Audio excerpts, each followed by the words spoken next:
கோவை வெள்ளங்கிரி மலை அடிவாரத்தில் தண்ணீர் கிடைக்காததால் பொதுமக்கள் பயன்படுத்தி வீசிய தண்ணீர் பாட்டிலின் கடைசி சொட்டு தண்ணீரை எடுத்து குடிக்கும் குரங்குகளின் வீடியோ காட்சிகள் காண்போரை கலங்க வைத்துள்ளது.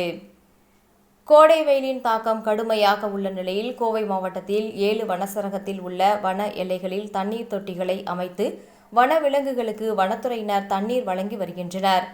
இந்நிலையில் பூண்டி வெள்ளங்கிரி அடிவாரத்தில் ஏராளமான குரங்குகள் இருக்கக்கூடிய நிலையில் குரங்குகளுக்கு தண்ணீர் கிடைக்காததால் அங்குள்ள தண்ணீர் பைப்புகளிலும் வெள்ளங்கிரி மலையேற்றத்திற்கு வரும் பக்தர்கள் பயன்படுத்தி வீசக்கூடிய தண்ணீர் மற்றும் கூல்ட்ரிங்க்ஸ் பாட்டில்களை எடுத்து அதில் இருக்கும் கடைசி நீரை அருந்துகிறது.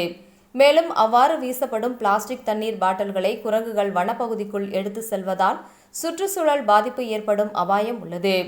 எனவே குரங்குகளுக்கு தேவையான தண்ணீரை தற்காலிக தொட்டிகள் மூலம் வைக்க வேண்டும்.